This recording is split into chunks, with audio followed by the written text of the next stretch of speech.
Hi, everybody. I'm going to give you a short sort of presentation which is focused on affluent consumers across the Asia Pacific, travel really being a key theme for affluent consumers. I think everybody in this room is really lucky because travel seems to be the biggest discretionary expense that affluent consumers across the Asia Pacific actually spend on. And in a lot of research that we do, we find that travel is a big theme just across every country and every category in Asia. A little bit about agility, research, and strategy. So we're a market research firm that focuses primarily on affluent brands. And a lot of our work is around, high net worth consumers. A lot of our work is within the travel sector. But having said that, we work across many verticals. So we, work with auto brands, with premium auto. We work with premium retail brands. We work with private banking brands. We work across insurance. And I think what we really do is focus on this consumer and everything that sort of they're in touch with. So whether it's food and beverage, whether it's hospitality, whether it's their finances, whether travel, we cover the whole range. Just some of our clients, some of them are in this room, as I notice. But, a lot of our work is with brands, hotel brands. We work with airports. We do a lot of premium traveler work for Changi Airport. We work across clients like Asian Rooms. So it's really the whole kind of part to purchase of travel, whether it be, online booking sites, whether it's actually airports, whether it's hotels or hospitality brands. What I'm also going to do today is give you some key insights from a latest travel study that we did. We actually released a report today with for travel, which is focused on the Asian traveler. So some of you, you could have access to it. It's on sale. You could visit our booth as well, download some of the key highlights. But today I'll tell you a little bit about what were some of the key kind of travel insights from this. Again, if you look at the price sort of bands, you can see that every country has different income brands. We look at online population. It's an online study.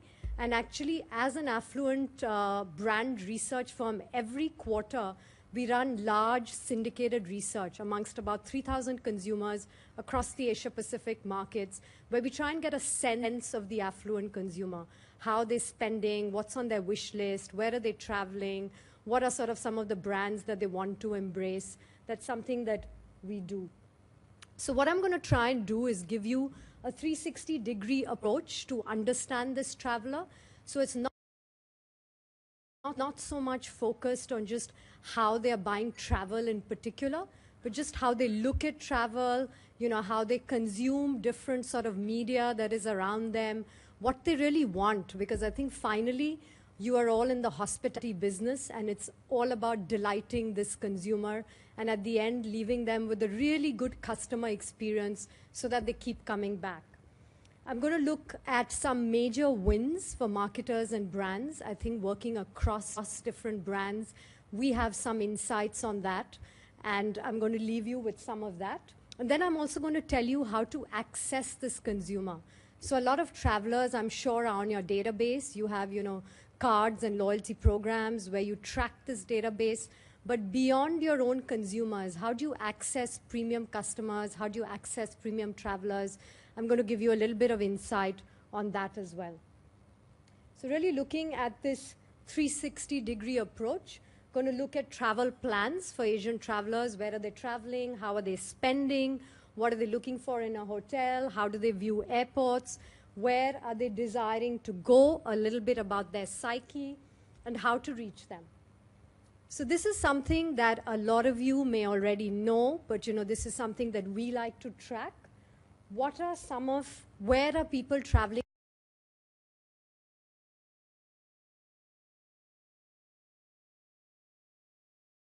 And people traveling, and who are they traveling with? So like we heard, a common theme is to travel with friends, to travel with family, to travel with their kids. One thing we found that in the Indonesian market and amongst Indonesian travelers, they're quite open to traveling alone as well. We actually call them the new explorers. We've done a lot of work for tourism boards, for people like Changi, for other brands, where we look at this Indonesian traveler quite keenly, and we look at their travel patterns and how they like to travel. And in fact, they're big explorers. They look at a lot of sites when they book travel. They're big on travel. They don't mind traveling alone. Sightseeing is big for them.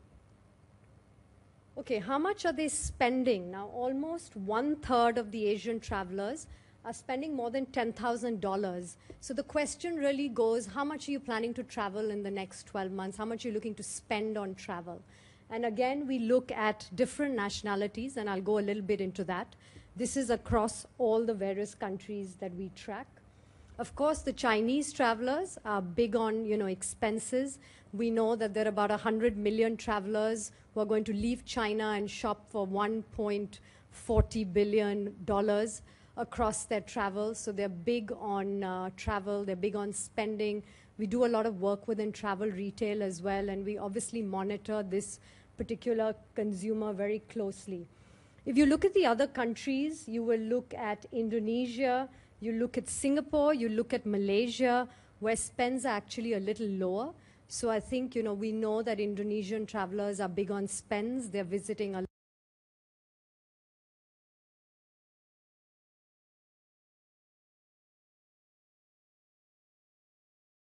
lot of Singapore and around. And they go it up with Singapore and Malaysia. In terms of what is the Asian traveler really looking for, and at Agility Research, we've done a lot of work around dimensions of luxury. And what are sort of the key drivers of why people adopt certain brands, visit certain brands. And one of the key drivers that we see is they always talk about quality. So if it's shoes and bags, the Asian woman talks about craftsmanship. If it's men, they talk about quality, and they want to pay top dollars, but they want quality, the quality of service, the quality of how they're treated at a hotel, and this is really big for them. The other things that come up, but are not that, is, how my family and social circle sees where I am, how this particular brand resonates with me. But if you see, quality is pretty much on top of that pyramid. In terms of airports, and now the Asian affluent traveler, does not like too much of delays. They don't want too much of fuss about how they're traveling. They want sort of smooth travel from the get-go. And again, if we look at what they're looking for at an airport, it's ease of navigation. It's exclusive services like lounges, limousines. They're not so worried about the food and dining, though it is important. A lot of work around airports that we do is, really the fact that what kind of dining experiences they should have. And also, we found that a lot of the travelers are looking for a local experience at an airport. So they love Incheon because it gives them a Korean experience. Some of our insights around Changi Airport were also around how we can give travelers a more local experience of Singapore in Asia.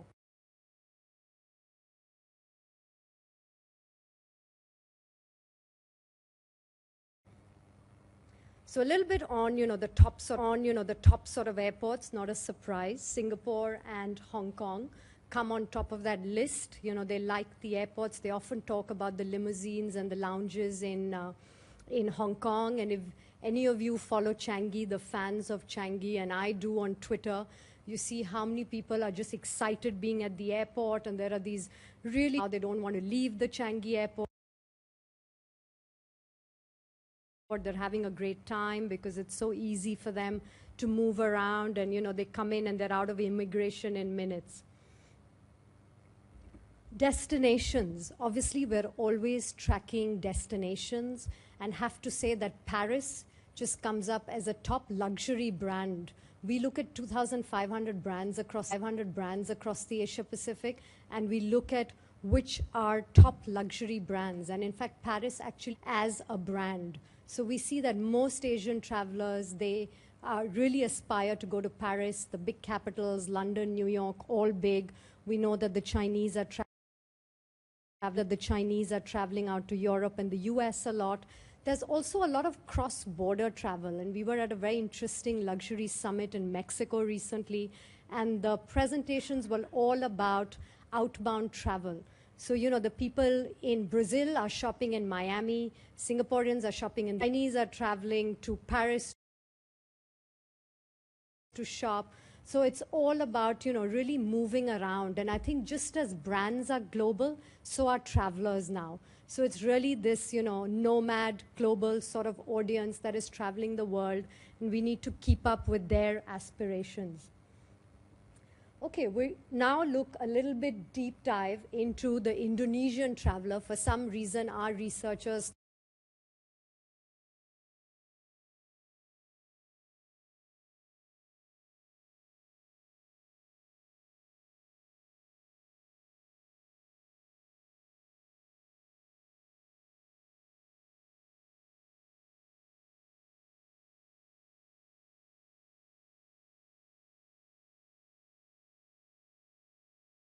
thought that we should highlight this particular slide because I think they are really sort of the travelers that all of us and our brands that we work with are looking out for. And so again, we see that quality is really big on with them, and how the hotels image and feel unique. So I think a lot of people have already presented about it. Quality, customization are sort of key to any of the hospitality business that we do. And I think really having that positive word of mouth, and I'm going to go into that a little bit more, is key as we go along within this sector. Okay, now how to reach these consumers? And now this is really about the question, just to make it clear, it's not a question, where do you purchase travel? Or where is it that you're looking around for travel? This is a question about, in the last week, where have you seen the ads that you've seen? So it's more about exposure of these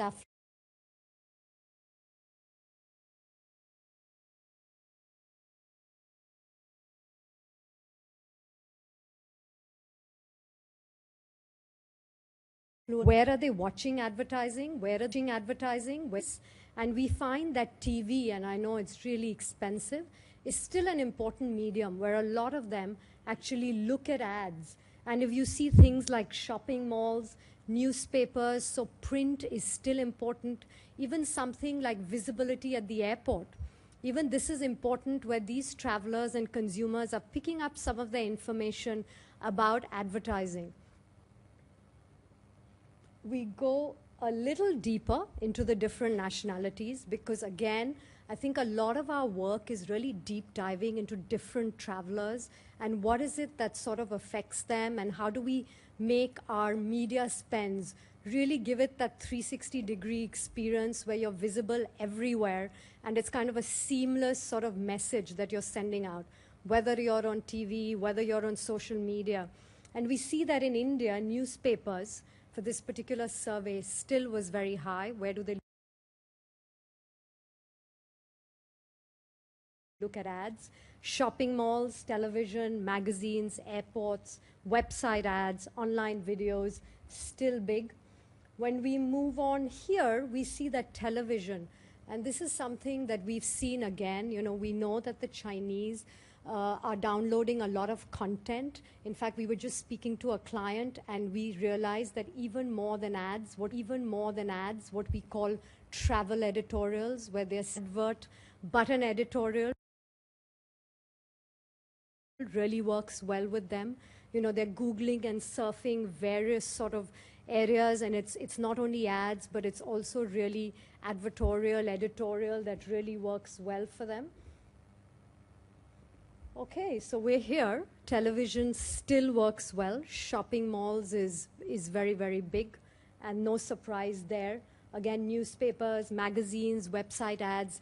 I think the idea about these slides is really about being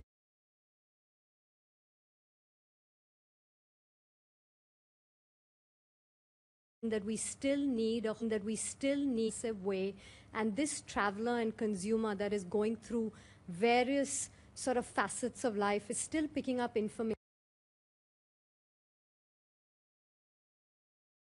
still picking up information from TV, and more than often I notice that I'm watching TV, but I have an iPad on my lap where I'm Googling something, and I'm on my Facebook or my Twitter account with my phone. And actually, in many ways, I'm absorbing a lot of information from all these three sort of different medium, and it's important for us to take notice of. So we move into Malaysia. Again, shopping malls are quite big in terms of where have they recently seen adverts, television, newspaper, magazines, website ads. And I think this is not taking away from the fact that when it comes to consideration and when people are actually planning travel, then all of it is really happening online. But this is more in the awareness, in the sort of collecting information time that they're getting affected by various messages that come out to them. The other thing is that we just, for a very key client of ours, looked at a media spend. And what we tend to do is look at media plans, and then when we run our surveys, really look at what they're doing within that media. Are they getting an ROI on it? And where should they be putting a lot of money? And of course, in this particular clients, they get most of their hits on the website. And that's where all their travelers come from. But we realized that TV, again, came really important for them when we asked people who'd actually traveled to their property where they had picked up information about this particular brand initially. Okay, so some of the major wins, and we have top-notch brands here who are going to tell you much more about what their wins have been. But these are some of our simple insights that we provide a lot of our clients. We've noticed that the traveler is actually very young. We did a huge study which was called the AAA study, where we looked at 19 to 34-year-old youth. We called them the affluent, the aspiring, the ambitious lot. And we realized that these people are really kind of the force of tomorrow, cannot be ignored. They're traveling a lot, and one of the most important themes that came up in this study was the fact that they want to educate themselves, the fact that they want to travel. And again, some recent releases about China from their tourism board, where the traveler is below 45, is very digital savvy and is using a lot of social networks. So I think it's important to know that there is this youth group that is traveling a lot. Travel actually represents and is now getting more synonymous with luxury. So, it's all about rewarding yourself for the hard work that you do. It's about relaxing, traveling with your family, really enjoying the time spent. The other thing, really, again, quality being the primary consideration, something that comes up time and again. And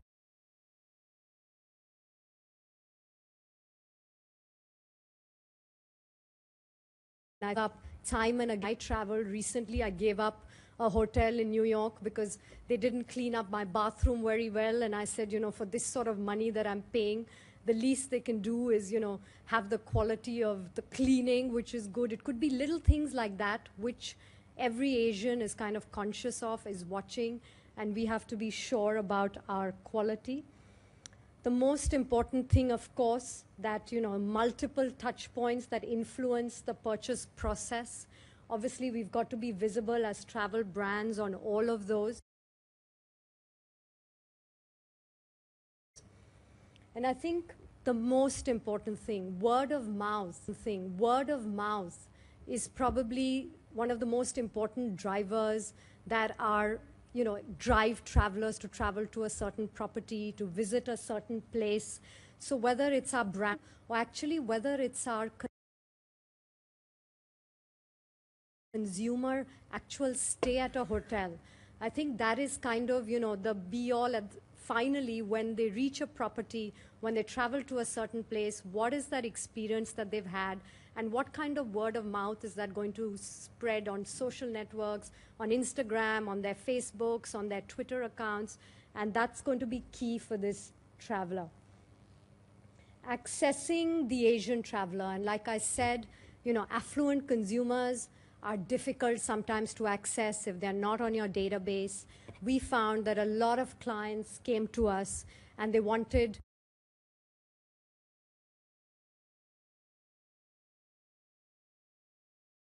access to these affluent consumers. They wanted quick, easy, reasonable research. And sometimes our tracking studies are not that cheap.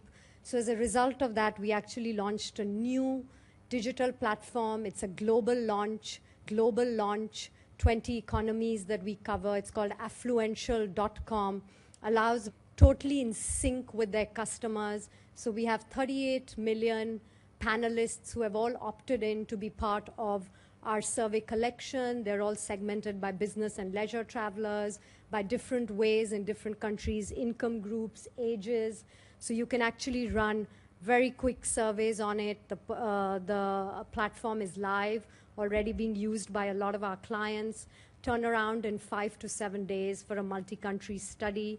So if any of you really need traveler research, do reach out to us. So I think there's 1 billion consumers that are waiting for you out of Asia. We do a lot of work with these kind of customers. We can, if you have any more added sort of questions or data needs, do reach out to us. Also, just wanted to remind you, for Travel and Agility Research have launched this traveler report as of today. It's available at the Agility booth and on the for Travel website. So do please reach out if you would like it. Okay, that's about it. Thanks.